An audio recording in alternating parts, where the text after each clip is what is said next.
imillab boradi yo'lda mo'ysafid, o'tgan asrlarning xayoli boshda. Yonida tipirlar nabirasi xit, qo'yib borsa yetguday shaxti quyoshga. Cholchi tutmish uning qo'lidan mahkam, nabira ko'zida andishayu zor. Ota, nabirangni ozod qo'y bir dam, u hali uzoqqa ketmog'i darkor. U hali nomingni ko'ksiga joylab, samolar qo'ynida urg'usidir barq. Uni qadamingga tashlama boylab, qo'yib bor nabirangni, otajonim sharq. Assalomu alaykum. Nima uchun bugungi suhbatimiz, diydorlashuvimizni ibtidosida O'zbekiston qahramoni, O'zbekiston xalq shoiri Abdulla Oripovni bundan 45 yil ilgari 1980-yillarda yozgan Bobo va Nabira degan mo'jaz she'rini o'qish bilan boshladik. Ajabmaski, bugun suhbatimizning oxirida bu savolga aniq-taniq javob chiqsa. Gap shundaki, bugungi ko'rsatuvimiz iste'dodli o'zbek yozuvchisi Abduqayim Yo'ldoshevni Poinkare nomi berilgan hikoyasi tahlili va talqiniga bag'ishlanadi. Hikoyani qisqagina sujetini gapirib berish, ozgina tanishtiruv ma'nosida gapiradigan bo'lsam, matematika fakultetini bitirgan, butun borlig'i bilan matematik bo'lib tug'ilgani bilinib turadigan bir yigit, oliy o'quv yurtida, maktabda juda ham yaxshi o'qigan yigit aspiranturaga o'qishga kirar ekan. Insoniyatni boshini qotirib 80 yildan beri, o'sha payt uchun 80 yildan beri boshqa odamlar yecha olmayotgan fransuz olimi Poinkare nomi bilan bog'liq teoremani yechish jahdiga tushadi. Shuni harakatida ustoziga murojaat qiladiki, domla, agar mumkin bo'lsa nomzodlik dissertatsiyamga Poinkare formulasini yechuv masalasini qo'ysak desa, ustozi birodar deb uni yo'lidan qaytaradi, shashtini o'ldiradi. Shuncha yuz minglab, balki undan ham ko'proq dunyo allomalari yecha olmagan narsani yo'lida sizga yo'l bo'lsin. Undan ko'ra mana meni tishimni kavagida saqlab yurganim bir mavzu bor, o'shini beraman, o'shini yechib, o'shini yozib, o'sha asosida ilmiy ish qilib, xudo xolasa 2 yilda fan nomzodi bo'lib ko'ksangiz kelib yursangiz bo'ladi degan gapni aytadi. Ustoz nima deydi? Lekin bu yigit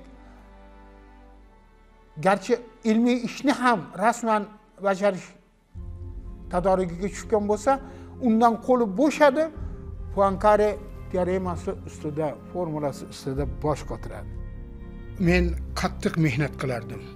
Matematikaning baribir hech narsa bilan tenglashtirib bo'lmaydigan o'z ohanrabosi bor-da, bir pasda o'ziga tortib oladi qo'yadi.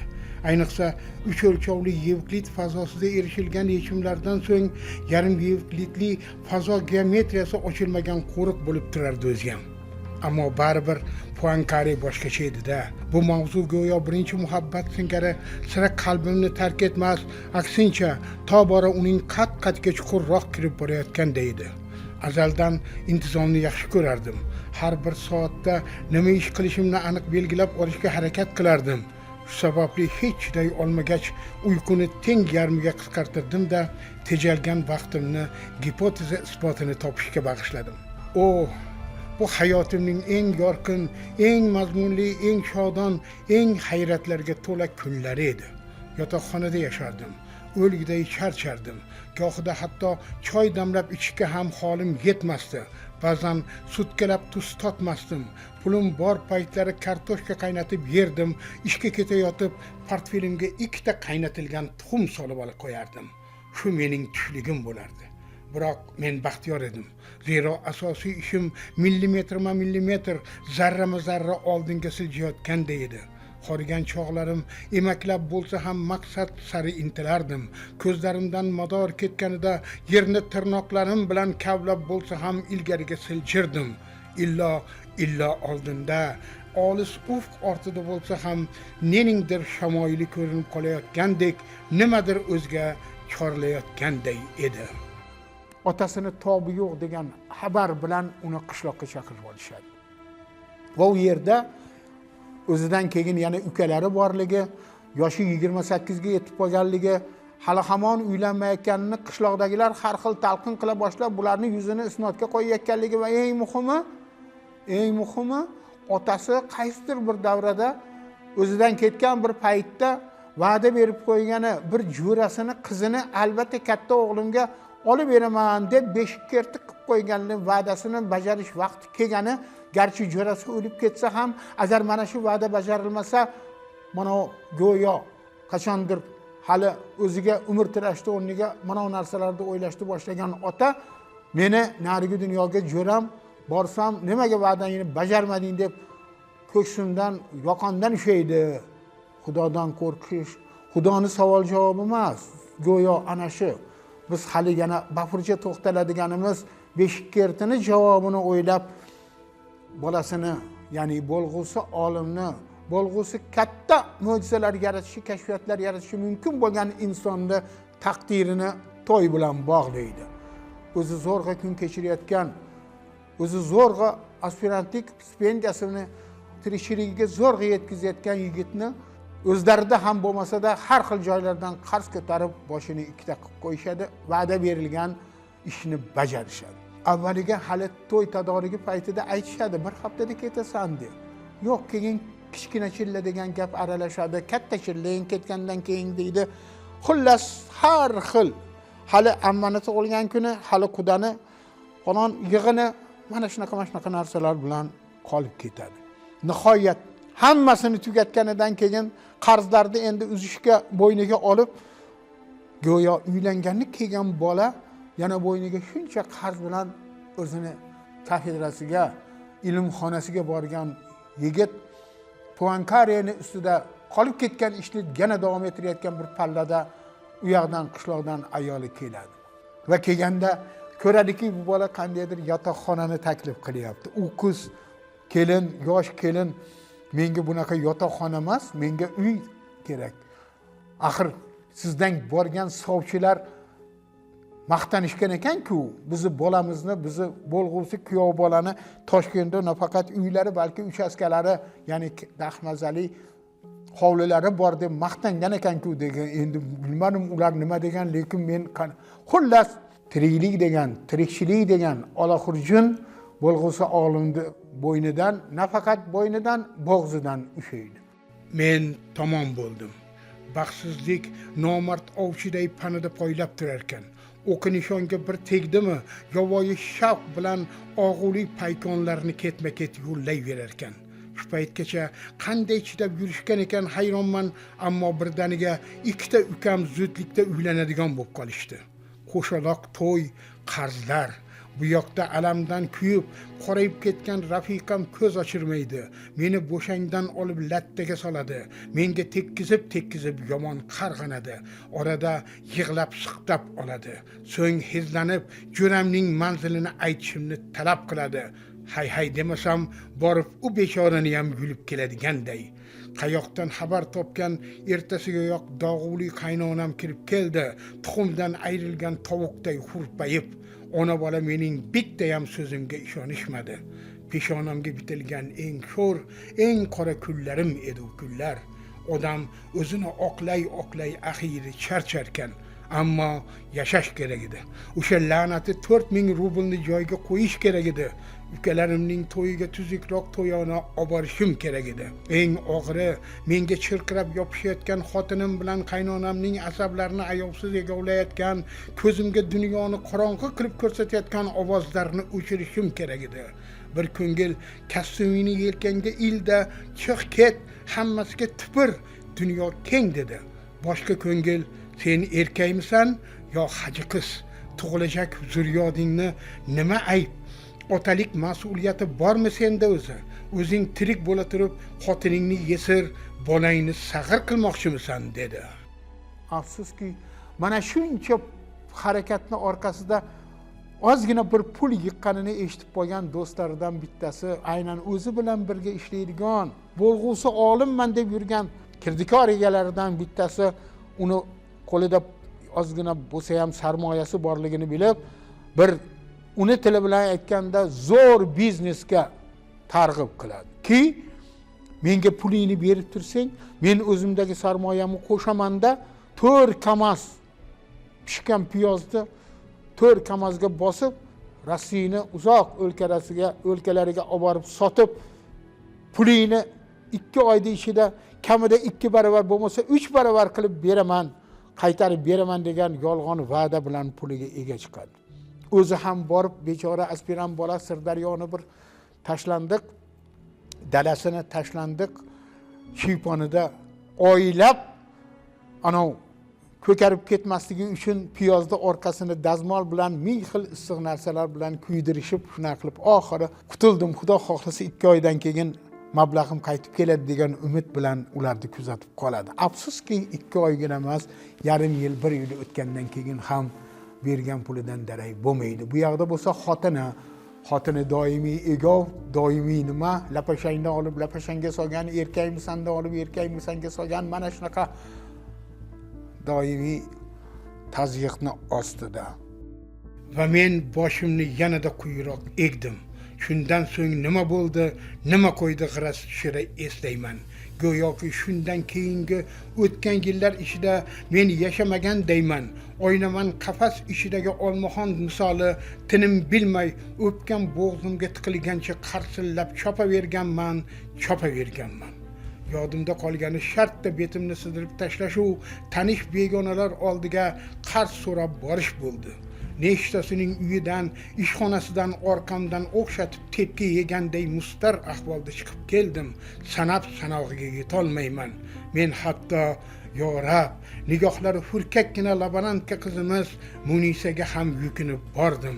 Bilib sezib turardim, bundan ortiq pastkashlik yo'q edi. Ammo rangi paxtaday oqarib ketgan, menga xavotirlanib qarab qo'yayotgan Munisa ertasi kuniyoq 200 rubl bilan tilla uzugini olib kelib berdi. Darvoqe, men keyinchalik bu qarzni qaytara olmadim. Tez orada Munisa ishdan bo'shab, boshqa joyga o'tib ketdi. Qolgan xotiralarim ayqash-uyqash. Men bu yillar ichida muruvvati burib qo'yilgan, abadiy ishga mo'ljallangan qo'g'irchoqday tinmay ishladim. Avval 2 joyda, keyin 3 joyda. Ertalabdan portfelimni qo'ltiqlab, ma'ruza o'qishga chopaman. Tushdan keyin qurilishda, kechasi qorovulchilik, shanba-yakshanba kunlari mardikorlik. Ish va yana ish. Pul va yana pul tashvishi. Har safar biron qarzimdan qutularkanman, yelkamdan shafqatsizlarcha bosib turgan navbatdagi zalvorli yukdan qutulganday yengil tortardim. Ozgina qoldi-ku, o'shalar bilan ham hisob-kitobni tugatib olay, keyin yotib olib ilm bilan shug'ullanaman deb yupatardim o'zimni o'zim. Mavzu meniki, uni hech kim tortib ola olmaydi. Buni ustiga u 99% ga bitgan. Poincaré esa shuncha yil kutgan, yana ozroq kutib tursa hech nima qilmaydi. Ulguraman, albatta ulguraman. Axir atay o'zimni orqaga tashlamayapman-ku. Hozircha majburman. Men hikoyaga ozgina kirish qilganimni o'zi menimcha yetadi. Meni tomosha qilayotgan, meni eshitayotgan, bizni tinglayotgan do'stlarimiz, hamyurtlarimiz ajabmaski shu bahona hikoyani ham o'zini topib o'qisalar. U haqda spektakl qo'yilgan, u asosida badiiy film olingan, lekin baribir ikkala san'at turi ham asosiy san'at adabiyotni, matnni o'rnini bosa olmaydi, men buni aniq ayta olaman. Ana endi bir o'zimizga tasavvur qilaylik.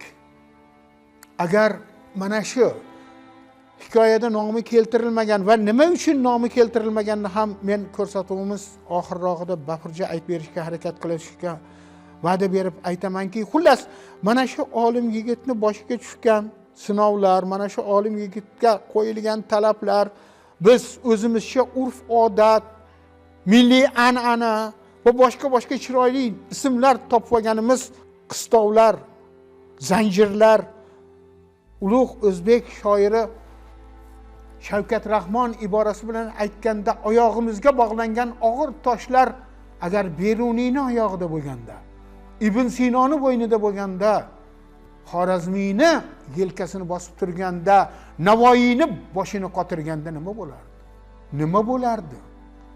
O'zbek degan xalq, o'zbek degan millat bugun g'urur qiladigani, bugun tavallud kunini nishonlaydigani, bugun asarlari bilan dunyoga o'zini menligini oshkor etadigani, bu buyuklar bo'ynida shu ishlar bo'lganda nima bo'lardi?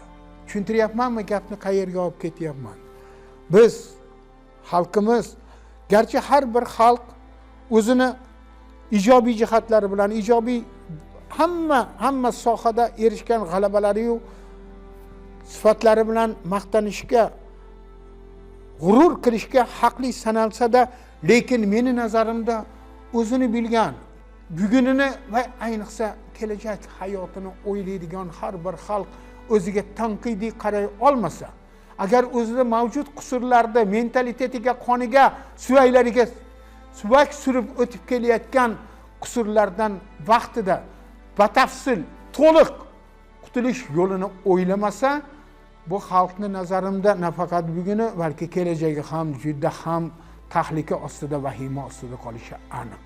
Ana shu ma'noda bizni xalqimizni, millatimizni o'zimiz uchun o'ylab olgan, boya aytganim, bir paytlar bizga yod bo'lgan, lekin keyinchalik har turli johil davrlar kasofati ila o'zimizga aytganimiz qo'shtirnoqdagi urflar, odatlar odamni uyaltiradigan, agar bajarilmasa odamlar nima deydi, mahalla nima deydi, xalq, el, ko'y nima deydi degan andishayu istiholani paydo qilgan urflarimizni birrov eslaylik. Hozir men hikoya sujetini gapirib berish asnosida aytganim, nima qilib bo'lmasin tezroq o'g'ildan, qizdan, ularni boshini ikki qilishdan tezroq qutulish. Nima qilib bo'lmasin, demak hech kimdan qolmaydigan, hech bo'lmasa mahalla kulmaydigan darajadagi to'y to'rkinni harakati. Nima qilib bo'lmasin, odamlarni qoyil qoldirish uchun bu to'ylarga taklif qilinadigan nafaqat kazo mehmonlar, balki 4 ta qo'shig'ini magnitofonda aytib ketib, og'zini qimirlatishi evaziga falon o'zbek puli emas, boshqa pullarda ismat haqi so'rashdan uyalmaydigan san'atkorlarni olib kelgani bilan maqtanishga bo'lgan o'chilik, to'ydan oldin bo'ladigan qanchadan qancha tadoriklar, to'ydan keyin bo'ladigan tadoriklar, bu faqat to'y bilanmi?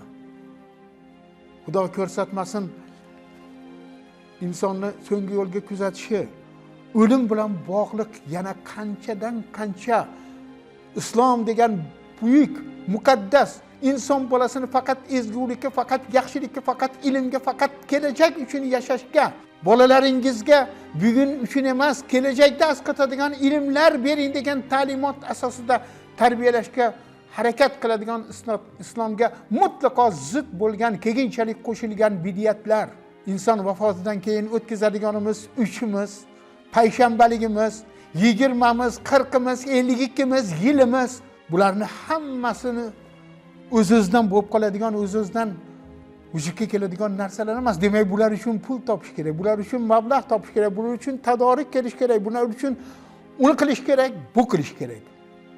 Shuncha narsaga topilgan, shuncha narsaga qilingan e'tibor, e'tiqod qo'shtirnoqdagi go'yo hoyu havas, go'yo falonchilarga ko'rsatib qo'yaman, qudamdan kam bo'lmayman, pisonchidan kam bo'lmayman degan yolg'on yupanchlarga topilgan mablag' bolamiz, nevaramiz falon darsdan falon kitobni sotib olib o'qisam yaxshi bo'lar ekan desa, kitobing necha pul ekan? Ha, 50 ming so'm. Voy bu, 50 ming so'mga kitob olib o'qiysan. Bitta ikkita kitob o'qimasang olim bo'lmay qolmaysan, shart emas. Yo bo'lmasa do'stlaring tugatganda o'qirsan. Bu faqat kitob bilan bog'liq emas. Shunaqa, ana falon joyda mana unaqa to'garak bor ekan. Mana shu to'garakka borib falon narsani o'rganmoqchiman. Yig'ishtir to'garagingni-yu, qandaydir takasaldan yurishingni undan ko'ra molga qara. Undan ko'ra qo'yni ortidan yur. Undan ko'ra hovlidagi falon ishni qil, undan ko'ra. Mana natijada nima bo'ladi? Biz o'z vaqtida bolamizni, qizimizni, o'g'limizni intilishlarini, hayotiy orzu umidlarini, chinakam orzularini, havaslarini emas. Agar boya aytgan Abdulla akani she'rida aytilgan qo'yversa yetgudek shaxti quyoshga bo'ladigan bolamizni, qizimizni shashtidan qaytarib yoki anov bo'lg'usi olimni kuchim yetadi deb turgan olimni shoxiga urib, shuncha odam qilolmagan ish sizga yo'l bo'lsin deb boshidanoq uni hafsalasini pir qilishga harakat qilgan ustozlardan farq qilaroq biz boshqa joylar narsalarga bir qisminigina so'raganim, bugun 3 kun, 4 kun borgani nari borsa 1 oy esda turadigan, keyinchalik hammani yodidan chiqib ketadigan va eng muhimi hech qanday natija, samara qo'ying, millat, mamlakat taqdirini, hech bo'lmasa bitta oila taqdirini o'zgartiradigan katta bir ishlarga ayalgan, ularga topilmagan mablag'ni biz boya aytganim xoylarimizga, havaslarimizga, odamlarni gap so'zlariga go'yo bu odamlarni bizni mana shu qilayotgan ishlarimizdan muhokamasidan boshqa ishlari yo'q deydi. Shunday kunlarning birida internetga qaradimu, ko'zlarimga ishonmadim. Dardi dunyoyim qorong'u bo'lib ketdi. Sankt-Peterburg shahrida yashaydigan, institutda katta ilmiy xodim bo'lib ishlayotgan 41 yoshli Grigoriy Perelman degan matematik Poincarening gipotezasini to'la to'kis nima qilibdi? Isbotlab beribdi, qo'yibdi.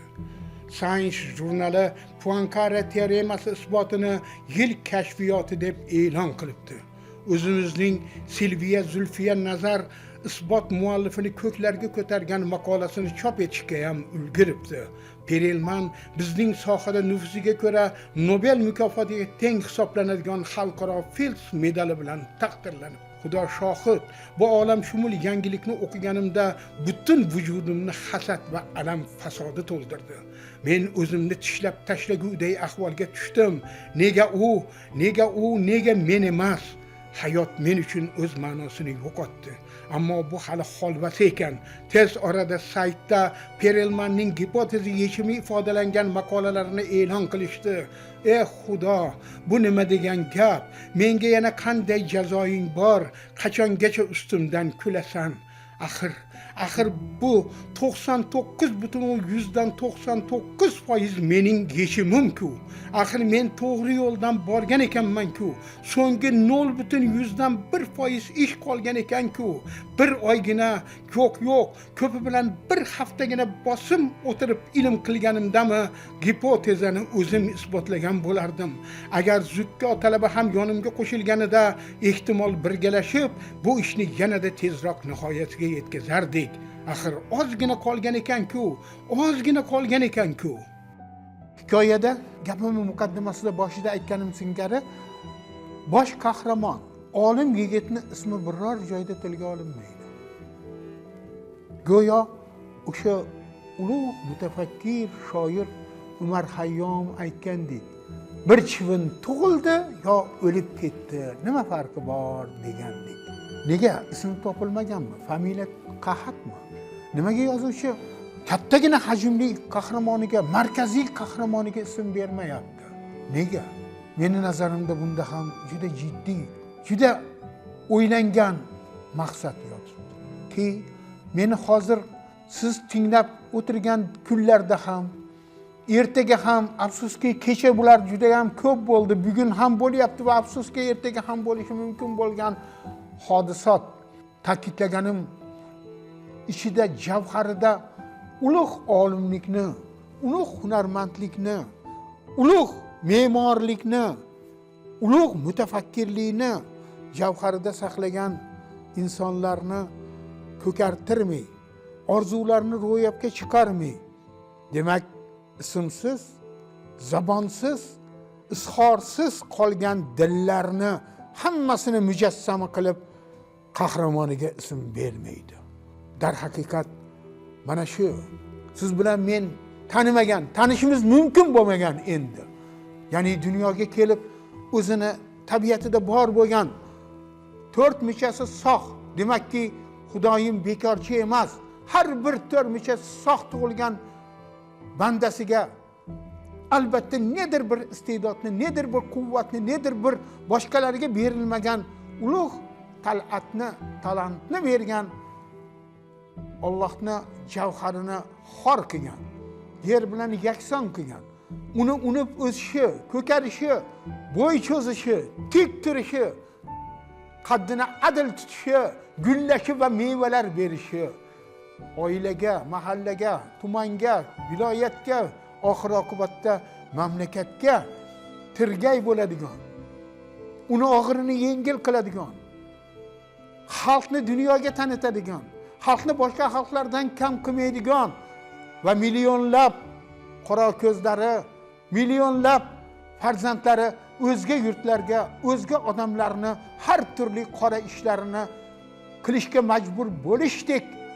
uyatli, isnodli taqdirni o'ziga ravo ko'rmagan xalq bo'lishimizga sababchi bo'ladigan quvvatlarni agar uyg'otmasak, agar ularni vaqtida sezmasak, agar ular bilan astoydil ishlanmasa, butun hafsalamizni hali boyadan beri aytayotganim shunchaki o'tib ketadigan, shunchaki bor yo'g'i 4 ta odam gapiradimi, yo'qmi, 4 ta odam biladimi, yo'qmi, eslaydimi, yo'qmi, issiz, samarasiz o'tadigan har turli qo'shtirnoqdagi urflar, odatlar, an'analar va boshqa oyog'imizni zanjirlab turgan, ruhimizni, jismimizni, eng yomoni aql va shuurimizni zanjirlab turgan, demakki taqdirimizni zanjirlab turgan kishanlardan qancha tez xalos bo'lsak, meni nazarimda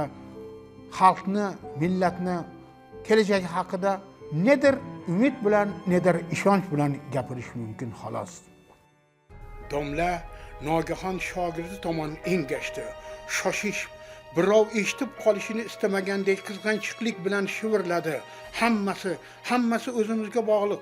Bahona qidirmang, sababni mahkam ushlang, orzuga intilishdan cho'chimang. Tashqaridan qaraganda bemor qaytib joyiga o'tirib qolgan talaba ustiga yotib olganday edi. Har qalay nafaqat yigitcha, balki qo'llarini chalkashtirib turishgan hushyor sanitarlar ham shunday gumonga borish shekilli birdan bemorga yopishishdi va uni osonlik bilan ko'tarib olishgancha ichkariga sudrab keta boshlashdi.